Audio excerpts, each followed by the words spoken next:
preço do Bitcoin caiu abaixo dos 100 mil dólares e também passou aí da fase de 90 mil dólares. Então chegou até 80 e poucos mil dólares, 82 mil dólares. E no momento que eu estou gravando esse vídeo, agora está em 89 mil dólares, em torno desse patamar de preço. E recentemente, um dos patrocinadores do canal lá no Instagram e no Twitter me chamou para um bate-papo para falar justamente sobre esse assunto, a queda no preço do Bitcoin. E hoje nós vamos falar sobre volatilidade do mercado financeiro, o que está causando essa queda e se o preço vai continuar caindo, se acabou aí o bull market ou se o preço pode subir. Lembrando que essa é a minha perspectiva sobre o assunto, não é uma dica de investimentos, então pesquise e faça a sua própria consulta, tire suas próprias conclusões. Então, começando o vídeo, o primeiro tema que vocês devem ter em mente quando falamos de preço do Bitcoin é que o Bitcoin é um ativo muito volátil e ele acaba se comportando de forma parecida com outros ativos voláteis. Ou seja, quando acontece um estresse na economia global, e os Estados Unidos aí é o principal player global hoje em dia, principal economia, principal potência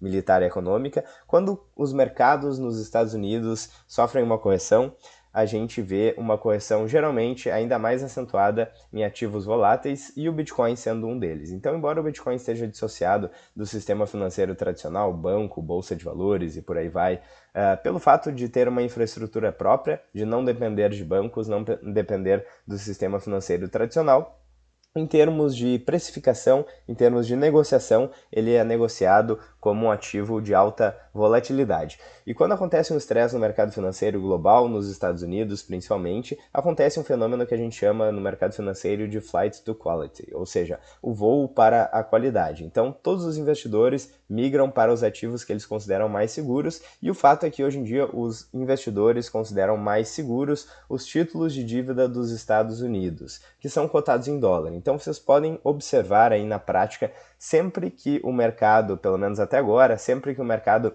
caiu de forma abrupta, o dólar se valoriza e ativos voláteis, empresas de tecnologia, startups, Bitcoin, cripto, tudo geralmente cai.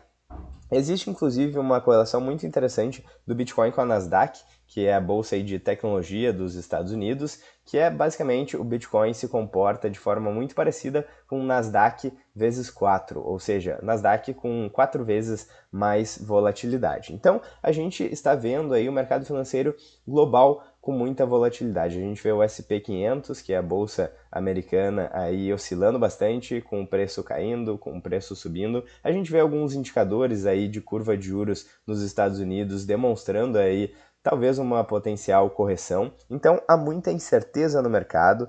O mercado de ações dos Estados Unidos está oscilando bastante. Isso faz com que o Bitcoin oscile ainda mais. Então temos este fator que é a volatilidade no mercado financeiro global. A gente vê aí um novo governo nos Estados Unidos, tem várias coisas interessantes que provavelmente vão começar, mas também tem outras coisas que estão preocupando o mundo. Então temos o conflito da Rússia com a Ucrânia, temos várias coisas acontecendo por lá. A gente tem algumas tarifas aí que o Trump vem mencionando, basicamente como uma forma aí de política com outros países. Então a ideia seria aplicar aí tarifas recíprocas, ou seja, para países que tributam muito produtos americanos, o mesmo seria feito com esses países. Então é uma forma de conseguir negociar aí com esses países, provavelmente tarifas mais baixas aí para importação nos Estados Unidos. Então várias coisas nesse sentido vêm acontecendo e isso vem gerando aí essa incerteza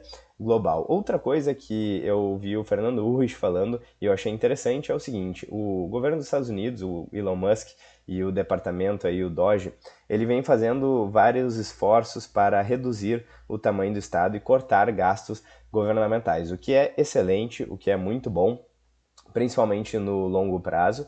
Porém, no curto prazo, isso impacta de forma negativa o PIB, ou seja, se tem uma redução de despesas do governo, o PIB costuma ser mais baixo, né? Ceteris paribus, o PIB fica um pouco mais baixo. E o que acontece em decorrência disso? Isso pode vir como um indicador negativo, mas na verdade é por um bom motivo. Então, as pessoas no primeiro momento podem enxergarem o PIB mais baixo como algo negativo, mas se for como decorrência de um corte de gastos governamental, isso pode ser positivo no longo prazo. Inclusive, tem vários problemas aí de utilizar o PIB como uma forma de crescimento econômico. Esse é um deles, que ele leva em consideração os gastos aí do Estado, que na verdade aumentar esses gastos não é uma coisa boa, principalmente se a gente leva em consideração que a dívida nos Estados Unidos não para de crescer. Então, primeiro motivo pelo qual o Bitcoin está oscilando bastante, a economia de uma maneira geral está oscilando bastante. E o segundo motivo é simplesmente pelo fato de que o preço do Bitcoin subiu muito nos últimos meses. Então a gente passou aí da meta de 100 mil dólares, o que é muita coisa, era algo que muitas pessoas sonhavam até pouco tempo atrás. Então falar que o preço do Bitcoin caiu para 80 e poucos mil dólares, para alguns ciclos atrás, é algo incrível, né?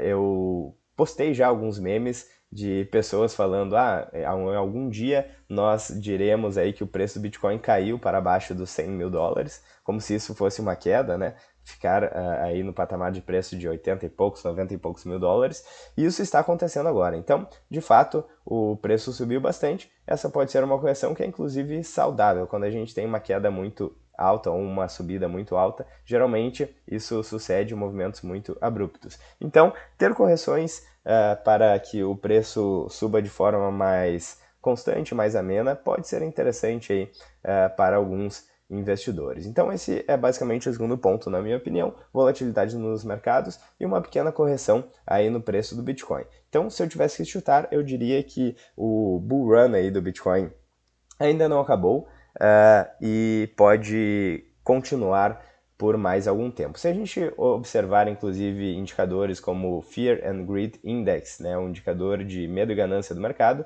o mercado está com bastante medo, ou seja, geralmente isso indica um bom patamar de compra, porque é interessante comprar quando o mercado está com medo.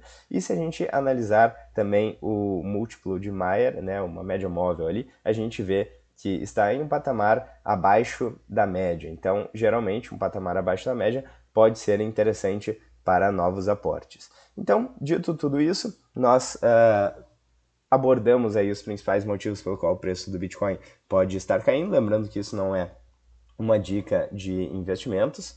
E agora eu gostaria de falar sobre um cenário que poderia me preocupar, que eu já falei inclusive no início do vídeo. A gente sabe que a dívida americana vem crescendo bastante, não é de hoje, então está crescendo cada vez mais e cresce ainda mais rápido desde as políticas de quantitative easing nos Estados Unidos, desde 2008. Para quem quer saber mais sobre o assunto, tem inclusive um filme muito interessante que é A Grande Aposta, que fala sobre o tema aí. E o mundo mudou basicamente desde as políticas de quantitative easing, os bancos centrais estão imprimindo muito mais dinheiro desde então. E uma coisa que poderia aí gerar uma recessão, uma correção mais significativa, no meu ponto de vista, seria uma recessão global. Se a dívida dos Estados Unidos aí continuar crescendo e isso vai fazer com que o custo de rolar a dívida, ou seja, de pagar os custos da dívida, pagar ali aquela taxa para a manutenção da dívida, fique cada vez mais inviável e isso pode trazer problemas sérios para a economia. Tem vários economistas austríacos que falam de um grande crash. Existem basicamente duas formas disso acontecer, de uma forma muito abrupta, um crash no mercado financeiro, algo parecido com o que aconteceu em 1929 e que aconteceu nas recentes bolhas aí 2001, 2008, 2020 e por aí vai. A gente já viu essas correções acontecendo. Geralmente quando isso acontece, o Banco Central baixa os juros e tenta imprimir mais dinheiro, mas existe um limite para isso. E a outra alternativa é a criação de uma economia zumbi, algo parecido com o que acontece no Japão. Então o Japão foi precursor aí nessas políticas de quantitative easing, de impressão de dinheiro desenfreado, e pode gerar uma economia zumbi com empresas que basicamente não geram lucro, mas se sustentam com crédito muito baixo. Então é utilizado esse termo de empresas zumbi, o que pode ser até pior do que uma grande correção, porque na verdade uma correção nada mais é do que aquele capital sendo relocado de forma mais produtiva, em decorrência aí, neste caso, de alterações no mercado e manipulação governamental no mercado. Então, isso pode ser uma perspectiva mais grave, aí, uma correção no mercado, que geraria uma correção muito forte no Bitcoin, e pode ser também o final do ciclo, mas eu particularmente acho que é bem provável que o ciclo se estenda mais um pouco aí acima dos 100 mil dólares. E lembrando sempre que a minha perspectiva aqui é sempre uma perspectiva de longo prazo, então no final das contas, se o preço cair bastante e você tiver aí caixa, seja em dólar ou em algum outro ativo que não se desvalorizou nessa queda, você pode aproveitar para fazer novos aportes. É sempre um bom momento aí para quem tem caixa em moeda fiduciária ou outro ativo, geralmente dólar, né, em momentos de crise. E se o preço subir, o seu poder de compra aí em satoshis, em bitcoins, vai aumentar. Então, na perspectiva de longo prazo, o ativo continua sólido, os fundamentos continuam os mesmos e, na verdade, cada vez maiores, cada vez o efeito de rede aí do Bitcoin é maior, a força computacional também.